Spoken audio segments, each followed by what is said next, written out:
ክለባችን አርሰናልን በተመለከተ ሰበር የተባለ የዝውውር መረጃ ተሰምቷል። በተለይ ከሌስተር ሲቲ ልናስፈርመው የነበረው ጄረሚ ሞንጋን በተመለከተ ከማንቸስተር ሲቲ ጋር እንግዲህ ሊያሳስብ የሚችል ሰበር የዝውውር መረጃ ነው የተሰማው ትላንትና ምሽት። በሌላ በኩል ደግሞ ስለ ከናን ይልዲዝም አዲስ መረጃ ተሰምቷል።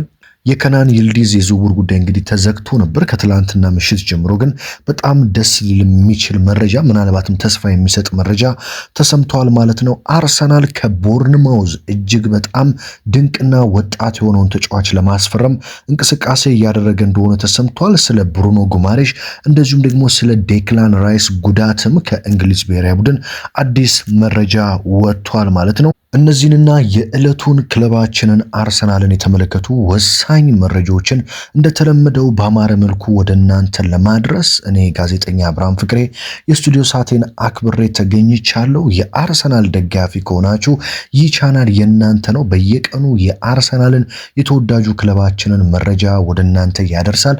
ስለዚህ ቤተሰብ በመሆን ሰብስክራይብ በማድረግ መቀላቀል አትርሱ። ከኛ የሚጠበቀው ምንድን ነው ካላችሁኝ ደግሞ ይህንን ቪዲዮ ላይክ እያደረጋችሁ መጀመር ነው። በቀጥታ ወደ መረጃዎቹ ነው የምወስዳችሁ። እንግዲህ መረጃዬን የምጀምረው ወደ ከባዱና አሳሳቢው መረጃ ጄረሚ ሞንጋ በተለይ ሲቲ ወደ ገባበት ዝውውር ከማለፌ በፊት የዴክላን ራይስን ጉዳት ላንሳና ወደዛ አልፋለሁ።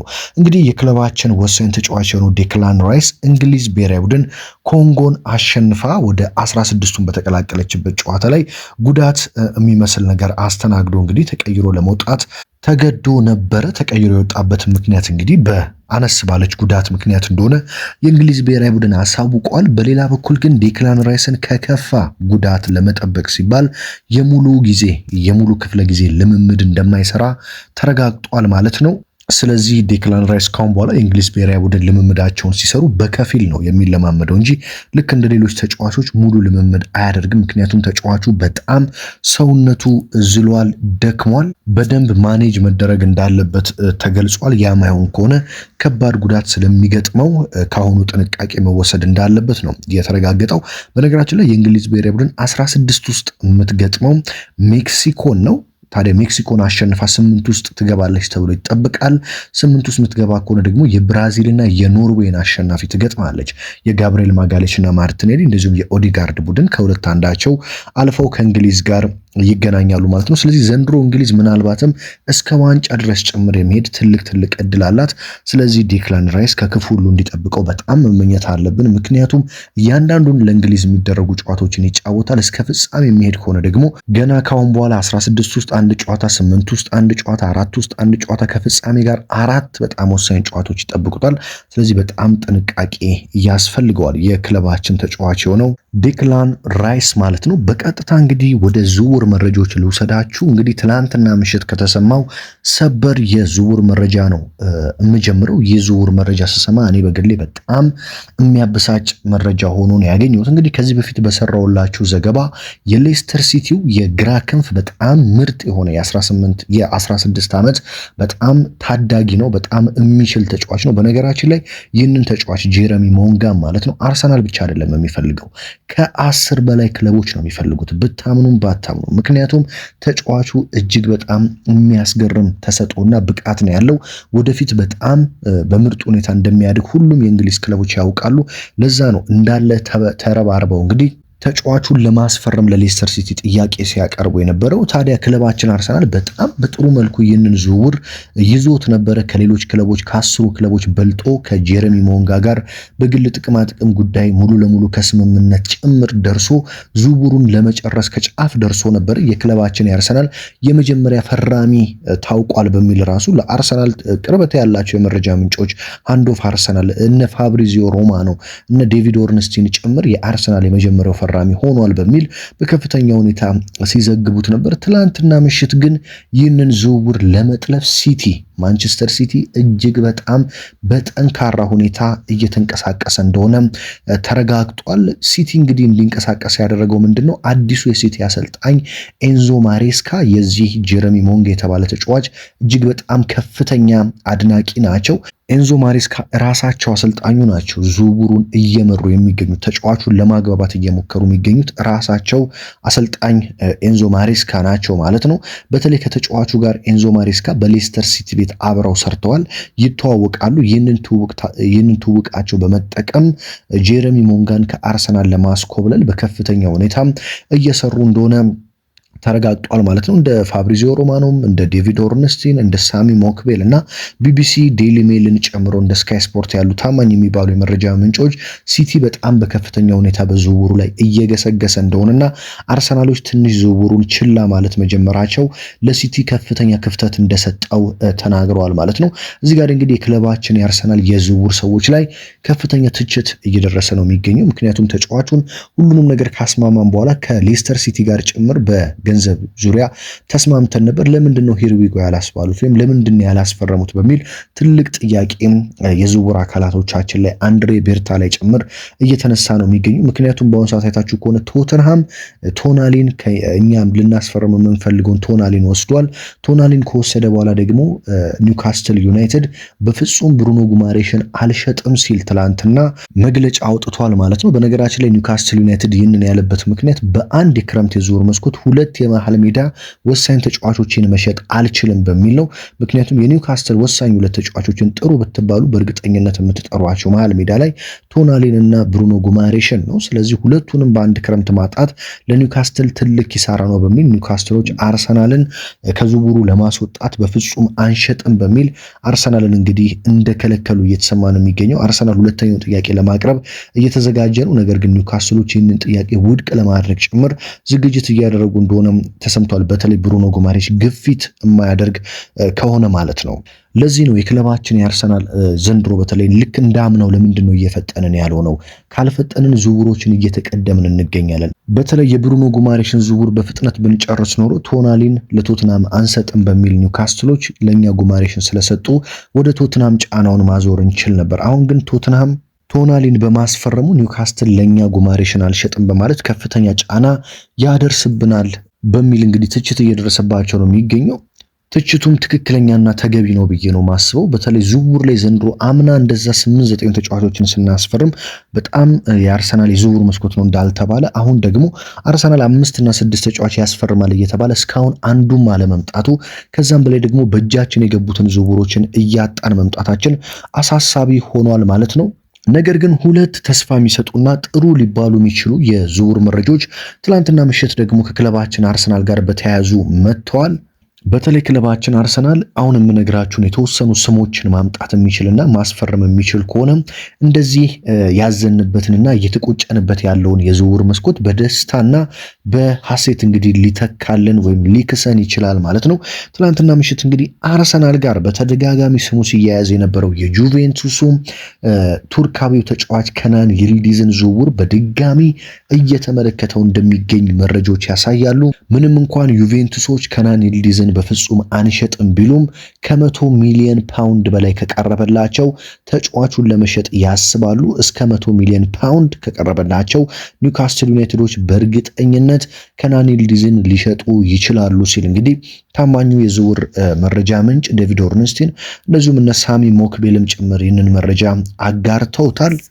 ስለዚህ ክለባችን አርሰናል ለከናን ይልዲዝ ከፍተኛ ሂሳብ ለማውጣት እያጤነበት እንደሚገኝ ተሰምቷል። በነገራችን ላይ አርሰናል ከከናን ይልዲዝ በተጨማሪ የቦርንማውዙን ተጫዋች ጁኒየር ክሩፒን ለማስፈረምም እንቅስቃሴ እያደረገ ነው የሚገኘው። በነገራችን ላይ ጁኒየር ክሩፒ በማንቸስተር ዩናይትድ በሲቲም ጭምር በጥብቅ ይፈልጋል። አርሰናል ክሩፒን ጠይቋል ከቦርንማውዝ። ቦርንማውዞች ግን ለተጫዋቹ ከፍተኛ ሂሳብ እየጠየቁ ይገኛሉ። አርሰናል ከቦርንማውዝ የሁለት ተጫዋቾችን መረጃ ነው የጠየቀው። አንደኛ የአሌክስ ስኮትን መረጃ ነው። በመቀጠል ደግሞ የጁኒየር ክሩፒ ነው። በተለይ ቦርንማውዞች አሌክስ ስኮትን በፍጹም አንሸጥም ካሉ በኋላ ፊቱን ክለባችን ወደ ክሩፒ በማዞር ስለ ክሩፒስ ያለው ነገር ምንድነው በሚል ቦርንማውዞችን ጠይቋል። ታዲያ ቦርንማውዞች ከፍተኛ ሂሳብ ይፈልጋሉ። ቢያንስ ለጁኒየር ክሩፒ እስከ 70-80 ሚሊዮን ፓውንድ መውጣት አለበት ብለው ያምናሉ። አርሰናልም ይህንን መረጃ ተነግሮታል። ትልቁ እንግዲህ የክለባችን ችግር የሆነው የመንቀራፈፍ ልንለው እንችላለን። ቶሎ ያለመወሰን ችግር አለ። ያ ደግሞ በከፍተኛ ሁኔታ የዘንድሮን የክረምት የዝውውር መስኮት ክለባችንን እየጎዳው ነው። አሁን በጀረሚ ሞንጋን እንግዲህ በተለይ ጀረሚ ሞንጋን በሲቲ የምንቀማ ከሆነ በጣም የሚያበሳጭ ነው የሚሆነው። አንደኛ የምንቀማው የዋንጫ ተፎካካሪያችን በሆነው ባለፉት ዓመታት በብዙ ነገር ከኛ ጋር ሲፎካከር በነበረው በማንቸስተር ሲቲ መሆኑ በጣም ከፍተኛ ብስጭትን የሚያመጣ ነው እንደ አንድ የአርሰናል ደጋፊ።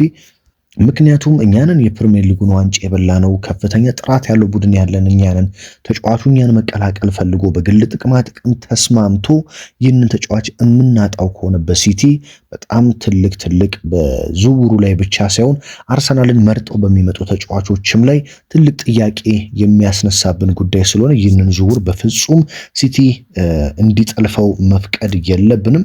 እንግዲህ አርሰናል እንዳልኳችሁ በተለይ ከናን ይልዲዝን ወይም ደግሞ ሞርጋን ሮጀርስን፣ ጁኒየር ክሩፒን የመሰሉ ተጫዋቾችንና ብሩኖ ጉማሬሽን የመሰለ በጣም ደጀን እና ወሳኝ የሆነ የመሃል ሜዳ ተጫዋች የሚያመጣ ከሆነ የዝውውር መስኮቱ እንደዚህ አሁን በጣም ያበሳጫል። ለምንድነው ማንፈጥነው? ለምንድነው የምንንቀራፈፈው? እንዳልነው ሁሉ አሁን ያልኳቸውን ስሞች ክለባችን እንዴትም ብሎ በየትኛውም ሰዓት የሚያመጣልን ከሆነ ተመልሰን መደሰታችን የማይቀር ነው። እንግዲህ አርሰናል በዚህ ሳምንት ውስጥ እንደተባለው መረጃ ከሆነ በዚህ ሳምንት በሚቀጥሉት 3-4 ቀናት ውስጥ የመጀመሪያውን ይፋዊ ጥያቄ ለሞርጋን ሮጀርስ ያቀርባል። 85 ሚሊዮን ፓውንድ በመያዝ ማለት ነው። ያው አስቶን ቪላዎች በእርግጠኝነት 85 ሚሊዮን ፓውንዱን ውድቅ ያደርጋሉ ብዬ ነው የምጠብቀው። ውድቅ የሚያደርጉበት ምክንያት ምንድነው? ዘንድሮ የመሃል ሜዳ ተጫዋቾች እንደዚሁም ቨርሳታይል የሆኑና 2-3 ቦታ የሚጫወቱ ተጫዋቾች ዋጋቸው በጣም ከፍተኛ ሆኗል። ሲቲ አይታችኋል። ኤሊየት ኤንደርሰን 116 ሚሊዮን ፓውንድ ነው ያወጣው። ቶተንሃም ለማቲያስ ፈርናንዴዝ ከወረደ ቡድን 85 ሚሊዮን ፓውንድ ከፍሎ ነው ያመጣው። እንደዚሁም ከኒውካስትል ለቶናሊ 100 ሚሊዮን ፓውንድ ነው የከፈለው። ይህንን ስትመለከቱ የተጫዋቾች ዋጋ እጅግ በጣም እየተወደደ በመምጣቱ ምክንያት በእርግጠኝነት አስቶን ቪላ ለሞርጋን ሮጀርስ ለነ ኤሊየት አንደርሰን 116 ሚሊዮን ፓውንድ ለነ ቶናሊ 100 ከተከፈለ ለሞርጋን ሮጀርስ ከ100 በላይ መከፈል አለበት የሚል ጥያቄ በእርግጠኝነት እንደሚያቀርቡ ግልጽ ነው። ጥሩነቱ ለክለባችን አርሰናል እንግዲህ በእንግሊዝ ብሔራዊ ቡድን የሚገኙት ቡካዮ ሳካም፣ ኤብሪቼ ኢዜም እንደዚሁም ደግሞ ዴክላን ራይስም ጭምር ማለት ነው ሞርጋን ሮጀርስን ለማሳመን እየሰሩ ነው። ፕሮጀክታችን እኛን ብትቀላቀል በጣም ምርጥ ነው፣ አርሰናል ምርጥ ቡድን ነው፣ ከኛ ጋር ጥሩ ጊዜ ታሳልፋለህ፣ እኛ ጓደኞችም አለን፣ የኛ አካል መሆን አለበት በሚል ተጫዋቹን ለማሳመን ከፍተኛ ጥረት እያደረጉ ነው። እሱም እንግዲህ የነሱ በጣም ወዳጅ ስለሆነ ከስምምነት እንደደረሰ ነው መረጃዎች የሚያሳዩት። አርሰናል ግን አሁን እንዳልኳችሁ ሂሳብ ላይ ነው ችግር እየተፈጠረ ያለው። ቶናሊን የተወበት ምክንያት በጣም ሳምንታዊ ደሞዝ ከፍተኛ ብር በመጠየቁ ነው። እንደዚሁም ደግሞ የወኪሎቹ ክፍያ በጣም ውድ በመሆኑ ነው። የሞንጋንም ዝውውር አርሰናል የጀረሚን ሞንጋንም ዝውውር ወደኋላ የቀረበት ዋነኛ ምክንያት ምንድነው? ሌስተር ሲቲዎች የጠየቁት ገንዘብ ከፍተኛ ነው በሚል ነው። ዴቪድ ኦርነስቲን የዘገበውን ዘገባ ገብታችሁ ብታዩ የዘ አትሌቲክስ ዘጋቢ ማለት ነው፣ በጣም ታማኝና እውነተኛ የሚባል የመረጃ ምንጭ ነው። ምንድነው ቃል በቃል የጻፈው ነገር? አርሰናል ለሞንጋ የተጠየቀው ገንዘብ መጠን ከመጠን በላይ ከፍተኛ መሆኑን ስላዩ ከድርድሩ ለመውጣት ወስነዋል። ማንቸስተር ሲቲ ይህንን ሲያይ የጀረሚ ሞንጋን ስምምነት በ10 ሚሊዮን ዩሮ ለማጠናቀቅ እየሰራ ነው። ስለዚህ ጀረሚ ሞንጋን አርሰናሎች ዋጋ ውድ ነው በሚል ትተውታል ጭምር ሲል ነው ዴቪድ ኦርነስቲን የዘገበው ማለት ነው። ስለዚህ አርሰናል ይህንን ተጫዋች የእውነት ከተወው በእርግጠኝነት በቀጣዮቹ ጥቂት ቀናት ወይም ጥቂት ሰዓታት ጭምር ዛሬም ሊሆን ይችላል ሲቲ ሂር ዊ ጎ ሲባል ልንሰማ እንችላለን ማለት ነው። ስለዚህ አርሰናል በገንዘብ ማውጣት ላይ እንደ በፊቱ እንደ ዊንገር ጊዜ መሆን የለበትም። በአርቴታ ጊዜ በጣም ተሻሽለን ነበር። በዚህ ነገር ወደ ኋላ መመለስ የለብንም። አሁንም በፍጥነት አርሰናል መውጣት ያለበትን ገንዘብ አውጥቶ የሚያስፈልጉንን ተጫዋቾች ማምጣት አለበት። ምክንያቱም አሁን ባለን ስብስብ ብቻ ቀጣይ ዓመት ፕሪሚየር ሊጉን ለመድገም ወይም ደግሞ ሻምፒዮንስ ሊጉን ለማሳካት በጣም አስቸጋሪ ነው የሚሆንብን። አስቡት የዲክላን ራይስ ተተኪ በሌለበት ዲክላን ራይስ እንደዚህ ደክሞ ገና ዓለም ዋንጫ ላይ ደክሞ መጥቶ በእርግጠኝነት ዓመቱን ሙሉ በእርግጠኝነት ነው የምናገረው መጫወት አይችልም። ተቀያሪ ወይም እሱን የሚተካ ተጫዋች ካልመጣ ቀጣይ ዓመትም ልክ እንዳምነው ይጫወትልናል ብለን መጠበቅ የለብንም። ምክንያቱም የሰው ልጅ ነው፣ ሮቦት አይደለም። በከፍተኛ ድካም ውስጥ ነው የሚገኘው። ስለዚህ በእርግጠኝነት ወይም የግዴታ የሱ ተተኪ ተጫዋች ያስፈልገናል። በትሮሳርድና በማርቲኔሊ ልንቀጥል አንችልም በግራ መስመር ላይ። እንደዚሁም ደግሞ የኦዴጋርድና የኤዜም ነገር ባለፈው ዓመት እንዳየነው አንድ የመጡ ሲባል ይጠፋሉ፣ ጠፉ ሲባል ይመጣሉ። እዛም ቦታ ጥሩ የሆነ ተጫዋች እንደ ሞርጋን ሮጀርስ በጣም ክሬቲቭ የሆነ ተጫዋች ያስፈልገናል። በተከላካይ በኩል ጁሪየን ቲምበር እንደዚህ ተጎድቶ ከዓለም ዋንጫ ውጭ ሆኖ መቼስ በቤን ዋይት እንቀጥል ወይም ደግሞ በዛ ቦታ ሌላ ተጫዋች እንጠቀም ማለት አንችልም። በእያንዳንዱ ቦታ ላይ ምርጥ ተጫዋቾች ስለሚያስፈልጉን ክለባችን በጣም በፍጥነት ወደ ዝውውሩ መስመር መግባት አለበት። አሁን ላይ ያሉት እንግዲህ መረጃዎች እነዚህ ናቸው። የጀረሚ ሞንጋ ዝውውር በጣም ብዙዎቻችሁን ወደ ሲቲ ከገባ እንደሚያበሳጫችሁ በጣም እርግጠኛ ነኝ። እኔንም የሚሰማኝ ያ ስለሆነ ማለት ነው። ስለ ብሩኖ ጉማሬስ፣ ስለ ጁኒየር ክሩፒ፣ ስለ ከናን የልዲዝ እንደዚሁም ደግሞ ሞርጋን ሮጀርስ እና ሌሎችን በተመለከተ ያሉት የዕለቱ ወሳኝ ክለባችን አርሰናልን የተመለከቱ የዝውውር መረጃዎች ናቸው። እንግዲህ እንደተለመደው በየሰዓቱ በየደቂቃው ነው አርሰናልን የተመለከቱ አዳዲስ መረጃዎች የሚወጡት። እነሱ መረጃዎች በወጡ ቁጥር ደግሞ ወደ እናንተ ማድረሴን እኔ እቀጥላለሁ። ከእናንተ የሚጠበቀው ሰብስክራይብ ማድረግ፣ መቀላቀል፣ በየቀኑ በሁለቱም ቻናል የሚለቀቁ መረጃዎችን መከታተል ብቻ ነው። ሀገር ውስጥ ከባህር ማዶ በመሆን የዚህ ቻናል ቤተሰብ በመሆን በየዕለቱ መረጃዎችን የምትከታተሉ ውድ አድማጭ ተመልካቾች ከልብ ላመሰግናችሁ እወዳለሁ። በሌላ ወሳኝ መረጃ በሌላ ደግሞ ወሳኝ ጥንክር እስከምንገናኝ ድረስ በያላችሁበት ሰላም ተመኘሁላችሁ።